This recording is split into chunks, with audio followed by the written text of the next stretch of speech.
Pardon the interruption, but I'm Pablo Torre. I am on the road in Boston for a conference, but I rushed over to host with you, Tony. Tony Kornheiser. Sounds a little thirsty, TBH. You like the way I said that, thirsty, TBH? Yeah, this is a disturbing evolution of your otherwise prodigious vocabulary. Didn't think that was going to be in it. Yeah, well, I read what they write for me because I'm a show monkey. Are you in Boston for anything to do with Harvard, your alma mater, which I say with contempt? It's MIT. It's a lesser institution in MIT this time, so you know. MIT is another great school. Welcome to PTI, boys and girls. Wilbon has bailed on you. So here to handle his workload is our great friend, the host of the podcast, Pablo Torre Finds Out, Mr. Pablo Torre. Good. And we begin today with the Lakers coming back from a double-digit deficit in the second half and beating the Knicks in overtime, and the Warriors going on the road and beating the Nets, and my friend Charles Barkley talking about some on-air talent at ESPN being, quote, fools and idiots for paying too much attention to the Lakers and the Warriors at the expense of Cleveland and Oklahoma City, who Charles thinks are clearly the best teams in the NBA. Pablo, which teams deserve more attention now? The Warriors and the Lakers, or the Cavaliers and the Thunder? It's the Cavs and the Thunder, but I love being in this newsroom with you and our new ombudsman, Charles Barkley. Tony, I love that this is a conversation about what should we cover? What's A1? And to me, if we are a daily newspaper right now, okay, yeah, let's consider the Lakers, let's consider the Warriors. I get it. Luka, Jimmy Butler, they're really good now. They have been for a couple of games, several games, weeks even. But the season, right? If we're doing a big zoom out takeout piece, I'm telling you that the 6 greatest teams in NBA history by point differential, both of the Thunder and the Cavs are on the list. Thunder number 1, Cavs number 6. And so this is one of the great defenses in Oklahoma City with an MVP, with the MVP in Shai Gilgeous-Alexander, and one of the great offenses in Cleveland. And we should celebrate how crazy it is that history is being made in those small markets as we speak. That's the story of the season to me. Sir Charles, on that level, is totally right. Yeah, I'm going to disagree with both of you just a little bit here. But first of all, I want to say that I'm thrilled if Charles Barkley wanted to call me a fool or an idiot. I love Charles. I'm so happy that TNT show is coming over here. And I hope that next year that Charles wants to be a guest on this show, as he has been many times before, and he calls me a fool, and I'll be the fool on the hill, you know, see the sun going down, you know, and stuff like that. Thank you. Shout out to the Beatles. But in terms of the story that we're talking about, okay, you and Charles are hardcore basketball fans. You are concerned with the upper echelon in the season, which teams are up there and who might be the championship teams. And I get that. And Cleveland and Oklahoma City are far ahead of everybody else at the moment. And that's true. Small markets, but very worthy teams. But if you're a regular fan, an average fan, and you have a connection to people you've seen for a number of years, big stars, you're familiar with them, and you want to be entertained, right now, the greatest entertainment is probably the Lakers and probably the Warriors, and there is a great sense of continuity to it. It is a fact, and it is great fortune, Pablo, for the NBA, great fortune that Jimmy Butler is now in San Francisco with Steph Curry, and Luka Doncic is now in Los Angeles with LeBron James. These are big markets. This is gold, Jerry. That's what it is. They got 4 rings each. LeBron's got 4, Steph's got 4. At the moment, Donovan Mitchell has 0.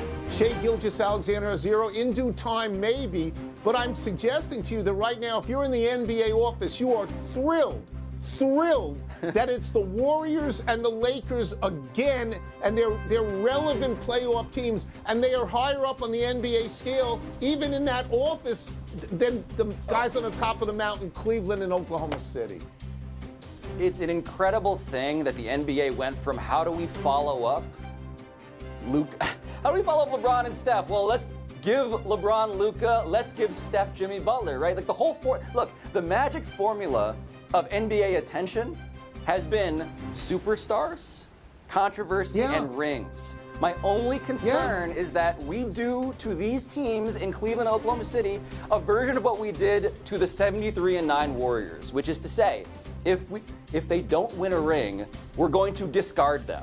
we are going to forget about them. And so I'm just concerned that right now the coverage should be around what is happening in front of us, because it's not guaranteed that we're going to ever talk about them again if they don't actually win the thing that, Sir Charles, by the way, has also been searching for his whole life, I believe. Those Warriors who had the greatest record, those Warriors, they lost. They did not win the ring. But those Warriors have 4 rings. They got 4 rings. That's a lot of rings. That team, 4. It is. It's a brand that the NBA is happy to still be quite relevant.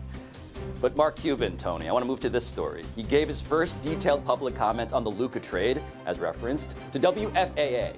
The man who recently sold his majority stake in the Mavericks said, quote, "If the Mavs are going to trade Luka, that's one thing. Just get a better deal. No disrespect to Anthony Davis, but if we had gotten 4 unprotected number 1s and Anthony Davis and Max Christie, this would be a different conversation," end quote. So, Tony, what did you hear in Cuban's comments there? I heard what any reasonable person heard, that it's an insane trade, that it's a terrible mistake, that it's a franchise-killing trade. Nico Harrison traded one of the greatest young worldwide basketball players to pick up a fine player in Anthony Davis, but an aging player and a player who is hurt a lot. Anthony Davis, I believe, will be 32 years old next week. That is middle age in the NBA. Luka Doncic has just turned 26. Look, you can trade Luka, but you better bring back Antetokounmpo or Jokic or Gilgeous-Alexander. I mean, that's what you have to do. You can't make this trade. I mean, to me, you got to get rid of a general manager who makes a trade like that, because it's terrible for that team. I mean, you're banking on the fact you're trading your future away for a small sliver of contention, 2 to 3 years, but it's all based on Anthony Davis's health, and he's never healthy. Yes. Mark Cuban, to me, what I heard is that he's having his cake and eating it too. That's the sound I heard. Mark Cuban, Nico Harrison, by the way, the GM you just referenced, Mark Cuban hired him. That's his guy. The ownership group that runs the team that has empowered Nico Harrison to make truly the most embarrassing transaction in recent sports history. Yeah. Yes. That's the group he sold his team to. That's the group that, when it was first announced, by the way, Mark Cuban was supposed to be still involved in basketball operations. And only now, after this trade happens, do we realize actually Mark Cuban never had that power at all. So to me, it just feels like he's protesting a little bit too much. It feels like you can draw a straight line from Mark Cuban to this decision, and it is the worst, and it is a nightmare, and it's also kind of on him. So I'm going to say this. I said it to Wilbon the other day, and he poo-pooed it, but I'm going to say it because I believe in it. It's just my theory. That I'm not going to be surprised if they move this team to Las Vegas at some point. I mean, what kind of ownership, honestly, what kind of ownership trades Luka Doncic, then listens to the fans, their plaintive cry, their sadness, and then their anger, and then raises ticket prices? What kind of ownership does that? A kind of